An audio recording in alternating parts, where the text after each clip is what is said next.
Hey, boys and girls. So, in our next video in this series, this is video number 3, we're going to be talking about how to write a short story. This might feel a lot right now to jump from writing a paragraph to writing a full essay. That's okay. We're just going to chew on this one bite at a time.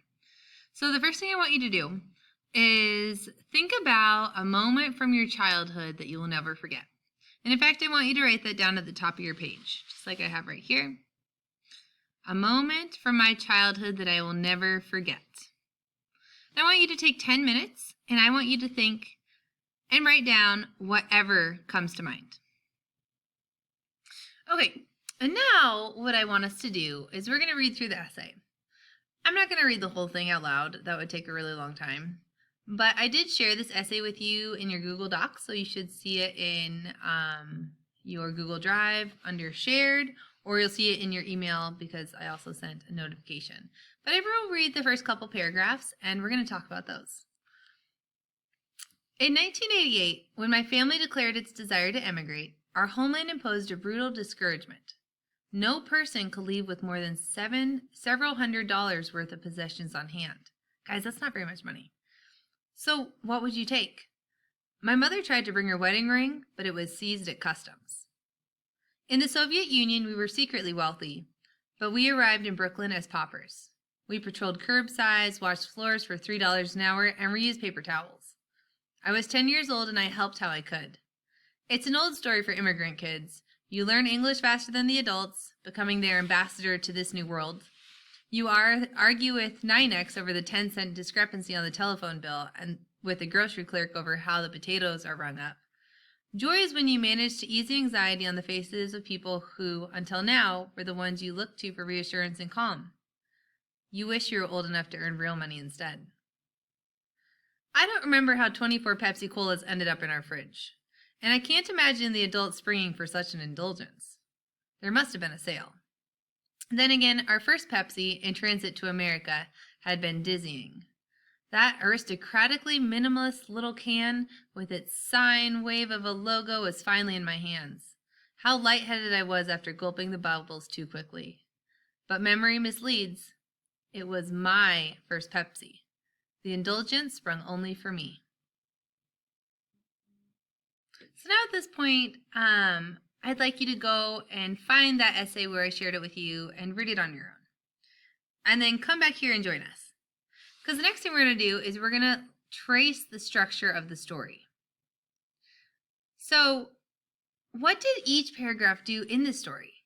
Or in this essay? Let's go ahead and go back to the first one. In 1988, when my family declared its desire to immigrate, our homeland imposed a brutal discouragement. And then it goes on. So, what is he doing in that first paragraph? He's giving us a time. He's giving us a place. They're giving us context. They're explaining the setting. They're giving us that groundwork, those basic tools that we need in which we're going to develop our story. So when we think about the role of the first two paragraphs, that's what they're doing. They're setting up the situation. In the second paragraph, they talk about how the kid's role ends up being the ambassador of their family. And by ambassador, we mean sort of the representative of the family. And they're referring to how when a family comes over from another country, maybe they don't know English, and the kids tend to pick up English really fast or any language, because our kids' minds pick up languages faster than adults. So then they end up being the representatives of their households because they're able to speak at more fluently, faster than the adults. Anyway, so that's what it's talking about. So in the second paragraph, the author goes on to describe that situation. He's developing his character and his role in his family. Make sense? Okay. I'm not going to go through every single one of these, but these are the questions that I want you to think about when you're looking through these essays and you're figuring out how to write your own. So how did the first two paragraphs set the stage for the story and give some background info? Well, he told us the timeline, or the time that we're in. He explained the situation the family was in. He explained their financial situation, sort of like how money was a recurring theme and how that played a role into how their family was working a lot. And how does telling this story allow the writer to show readers a particular time and place through the eyes of a new immigrant? How does the writer pull you into the action? How is money a theme throughout the essay? Are there any other ideas and themes that recur throughout the story? And that's something you'll need to think about as you read through the essay on your own. I can see in the first 2 paragraphs already money was mentioned a couple times in the first paragraph. I can see that that's going to be a central theme to what we're talking about. And what is the role of the last paragraph? And let's just go ahead and take a look at that since we're here. My heart beat so fast when I stole out of the apartment, grandmother snoring lightly, that I don't remember the walk to the supermarket. I do remember the lines, the Italian mothers of Bensonhurst who were shopping for the week, but the kid among them got his turn. I gazed at the cashier with helplessness and preemptive resentment. Please, I thought, please. She rang up my cans with all the ceremony of, well, a bottle return, handed me $1 and 4 nickels. I don't think she looked at me once. I stood there, vibrating slightly. So, what do you think is going on there?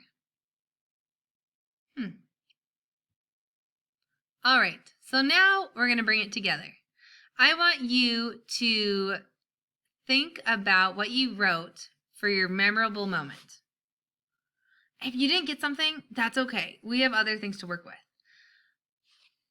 But if you did, is that something you could turn into an essay?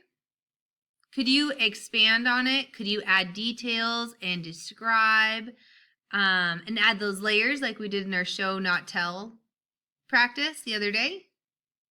Can you expand that and provide structure for it like we're learning how to do with this essay? If you really didn't come up with anything, a couple options are try one of these prompts. Think about a time you took a risk or time you learned something by yourself. A memory from childhood. Something that happened to you that still makes you laugh. I think I have a lot of those. Something very few people know about you.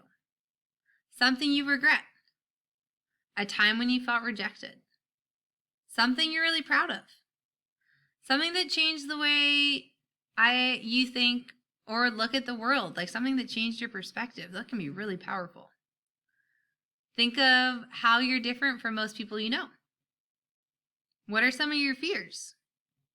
When was a time you were truly satisfied? That's a really hard one. You should ask your parents that. That's tricky. A time I failed at something. It's also a tricky one. Or easy, depending on how you look at it. And when's a time an object I own tells a lot about me? Ooh, I would need to think about that one. So if you really didn't come up with anything on the first for your memorable moment warm-up, and you're still feeling a little stuck, a good place to start is just take one of these prompts, take about 10 minutes, and see what images come to mind. Do you picture a person, a scene, a place? What do you smell? Are you hearing music? What are you feeling? Dive into it, and remember, we're using those techniques we learned earlier this week with our show not tell videos and our lessons, and now we're learning like the skeletons and the structure. Okay? All right. This is tricky stuff, guys, so it takes a lot of practice. Don't get down on yourself if it takes a couple tries, and let me know if you have any questions. Okay, great. Good luck.